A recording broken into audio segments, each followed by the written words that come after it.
يا عبادي الذين أسرفوا على أنفسهم لا تقنطوا من رحمة الله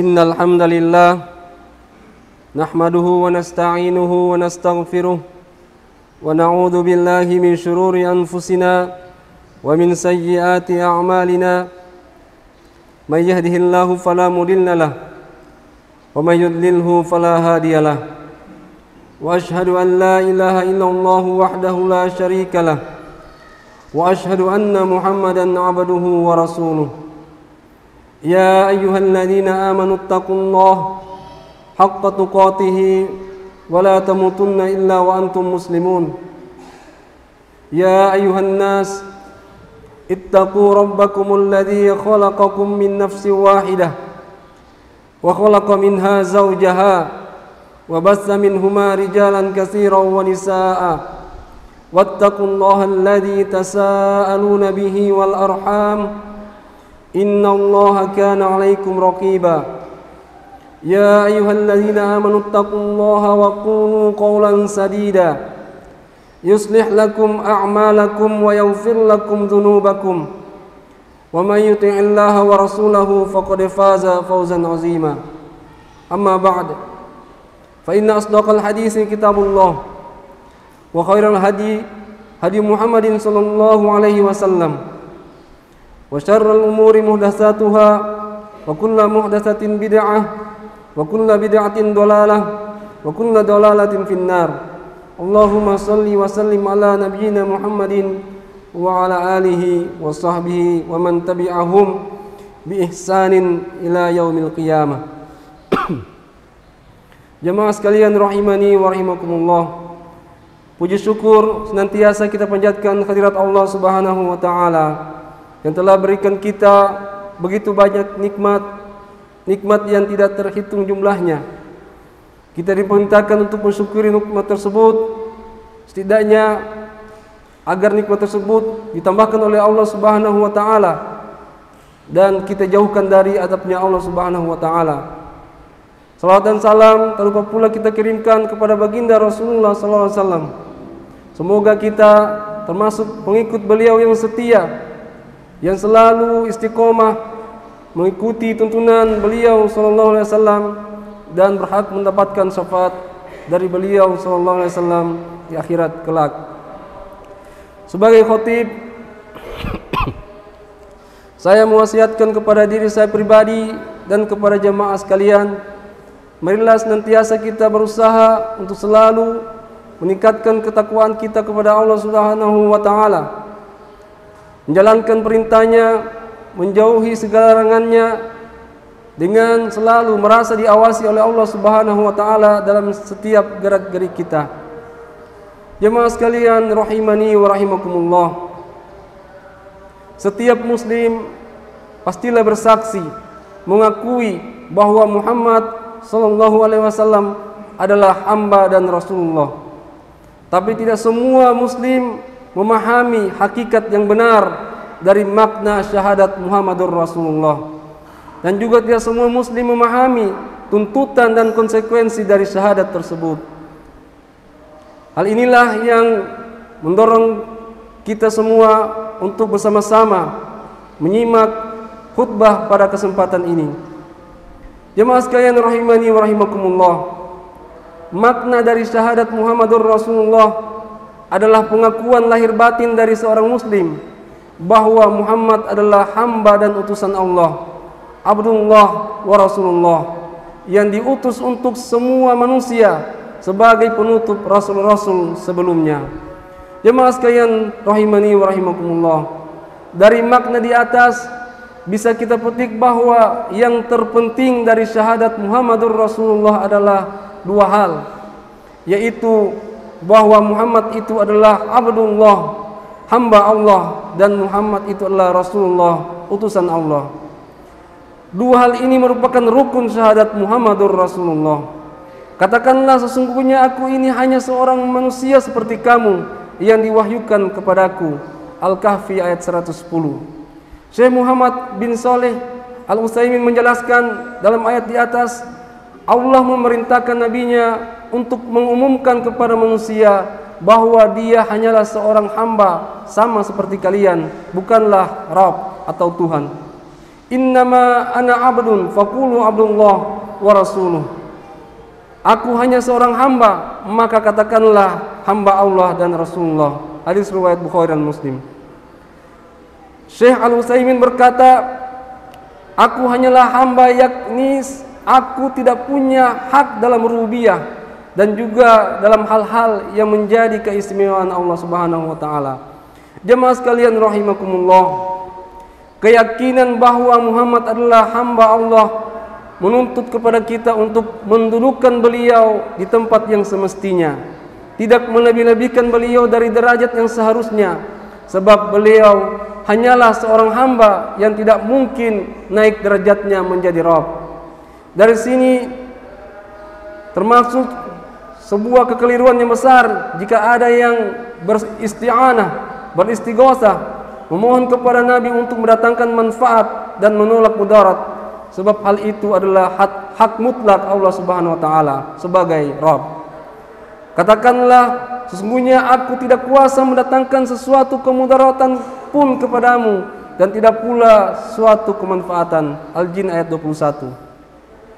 Jemaah sekalian, kemudian syahadat Muhammad Rasulullah menuntut kita untuk mengimani risalah yang beliau sampaikan, beribadah dengan syariat yang beliau bawa, tidak mendustakan, tidak menolak apa yang beliau ucapkan maupun yang beliau lakukan. Seorang muslim yang beriman bahwa Muhammad adalah hamba dan Rasul Allah dituntut untuk mewujudkan beberapa hal yang menjadi bukti kebenaran keimanannya. Hal-hal yang wajib diwujudkan sebagai konsekuensi syahadat Muhammad Rasulullah adalah yang pertama, membenarkan semua berita yang sahih, yang benar dari Rasulullah sallallahu alaihi wasallam. Jemaah sekalian, Muhammad adalah Rasulullah yang diistimewakan dari manusia lainnya dengan wahyu. Maka jika beliau memberitakan berita masa lalu maupun berita masa depan, maka berita itu sumbernya adalah wahyu yang kebenarannya tidak boleh diragukan lagi.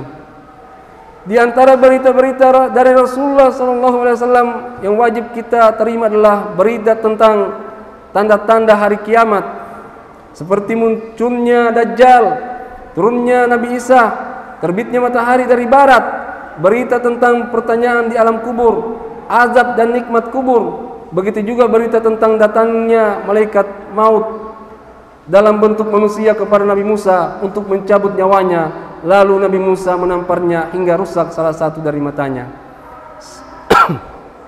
Semua berita di atas, jemaah sekalian, dan juga berita-berita yang lainnya berasal dari hadis-hadis sahih, wajib kita percayai, wajib kita imani.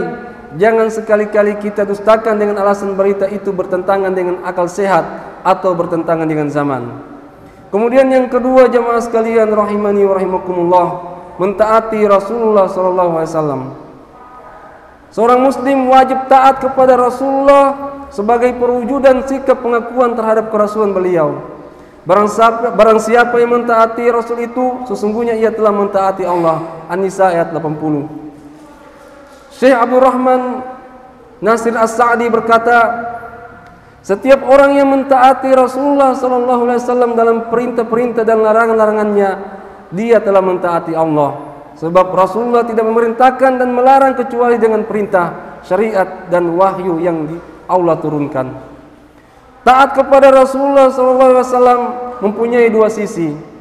Yang pertama, taat dalam perintah dengan menjalankan semua perintahnya. Di antara perintah beliau yang wajib kita taati adalah perintah mencelupkan lalat yang jatuh dalam minuman atau makanan, mencuci tangan 3 kali sehabis bangun dari tidur, mengucapkan basmalah ketika makan dan minum dengan tangan kanan, salat berjamaah dan lain-lain yang merupakan perintah dari Rasulullah SAW. Sebagian orang menolak perintah Rasulullah SAW dengan berbagai alasan. Misalnya, jemaah sekalian, dia menolak perintah menenggelamkan lalat dengan alasan hal itu menyalahi ilmu kesehatan dan perintah itu bersumber dari Rasul sebagai manusia biasa. Sikap ini, jemaah sekalian, adalah godaan syaitan yang bermuara kepada penolakan terhadap sunnah Rasulullah SAW. Jemaah sekalian rahimani wa rahimakumullah. Yang kedua atau sisi kedua dari mentaati Rasulullah SAW adalah menjauhi larangan Rasulullah SAW. Sebab yang dilarang Rasulullah juga otomatis dilarang oleh Allah Subhanahu wa taala. Di antara larangan tersebut, larangan memakan binatang buas yang bertaring, larangan makan atau minum dengan bejana emas atau perak, larangan menikahi seorang wanita bersama saudarinya atau bibinya, larangan memanjangkan kain sarung atau celana di bawah mata kaki, larangan melamar di atas lamaran orang lain, larangan menjual atau membeli di atas penjualan atau pembelian orang lain, dan larangan-larangan lainnya. Semua itu wajib untuk dijauhi karena wujud dari mentaati Rasulullah SAW. Jemaah sekalian, termasuk beberapa hal yang sudah diletakkan oleh Rasulullah SAW sebagai rukun atau syarat dan batasannya juga wajib untuk kita taati. Apa yang diberikan oleh Rasul kepadamu maka terimalah, dan apa yang dilarangnya maka jauhilah. Al-Hasyr ayat 7. Jemaah sekalian rahimani wa rahimakumullah. Konsekuensi yang ketiga berhukum kepada sunnah Rasul sallallahu alaihi wasallam, yaitu syahadat Muhammad Rasulullah yang benar, akan membawa seorang muslim kepada kesiapan serta keikhlasan untuk menjadikan sunnah sebagai rujukannya. Dia pasti menolak jika diajak untuk merujuk kepada akal, pendapat si A, pendapat si B, hawa nafsu maupun warisan nenek moyang dalam menetapkan suatu hukum. Lebih-lebih jika terjadi ikhtilaf atau perbedaan, seorang muslim yang konsekuen dengan syahadatnya dengan lapang dada akan menjadikan sunnah Rasulullah SAW sebagai imamnya, sebagai patokannya. Maka demi Tuhanmu, mereka tidak beriman sehingga mereka menjadikanmu sebagai hakim dalam perkara yang mereka perselisihkan. Kemudian mereka tidak merasa keberatan dalam hati mereka terhadap putusan yang kamu berikan, dan mereka menerima dengan sepenuhnya. An-Nisa ayat 65. Syekh As-Sa'di berkata, Allah bersumpah dengan dirinya yang mulia bahwa mereka tidak beriman sehingga mereka menjadikan Rasulnya sebagai hakim dalam masalah-masalah yang mereka perselisihkan.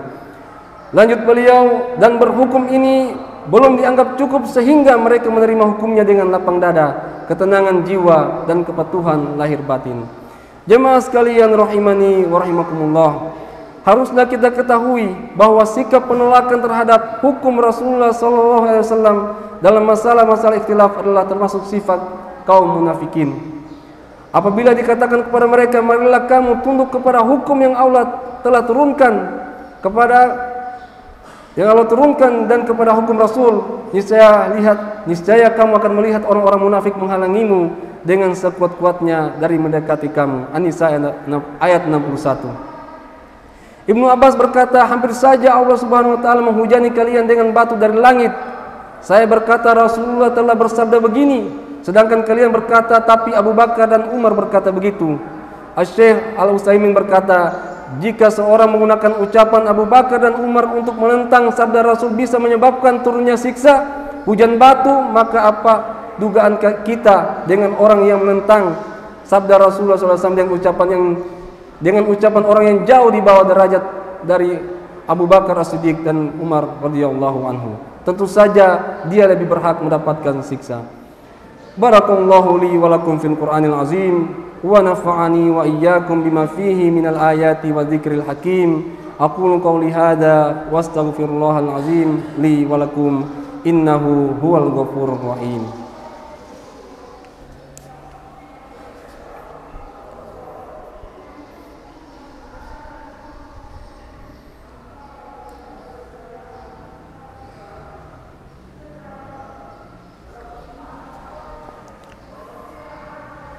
Alhamdulillahilladzi arsala rasulahu bil huda wa dinil haqq liyuzhirahu 'alad dini kullihi walau karihal musyrikun.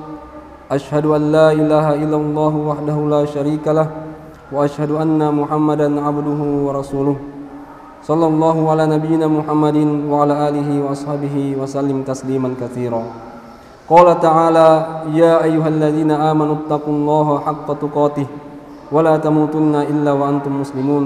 وقال أيضا في الآية الأخرى ومن يتق الله يجعل له مخرجا وقال أيضا ومن يتق الله يكفر عنه سيئاته ويعظم له أجرا ثم اعلموا فإن الله أمركم بالصلاة والسلام على رسوله فقال إن الله وملائكته يصلون على النبي يا أيها الذين آمنوا صلوا عليه وسلموا تسليما اللهم صل على محمد وعلى آل محمد كما صليت على إبراهيم وعلى آل إبراهيم إنك حميد مجيد وبارك على محمد وعلى آل محمد كما باركت على إبراهيم وعلى آل إبراهيم إنك حميد مجيد اللهم اغفر للمسلمين والمسلمات والمؤمنين والمؤمنات الأحياء منهم والأموات إنك سميع قريب مجيب الدعوات ويا قاضي الحاجات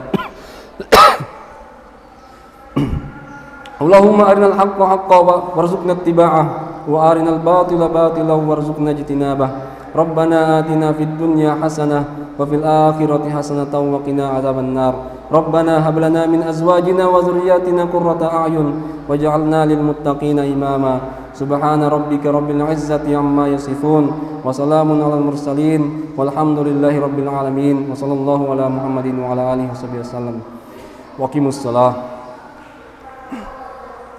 قل يا عبادي الذين أسرفوا على أنفسهم لا تقنطوا من رحمة الله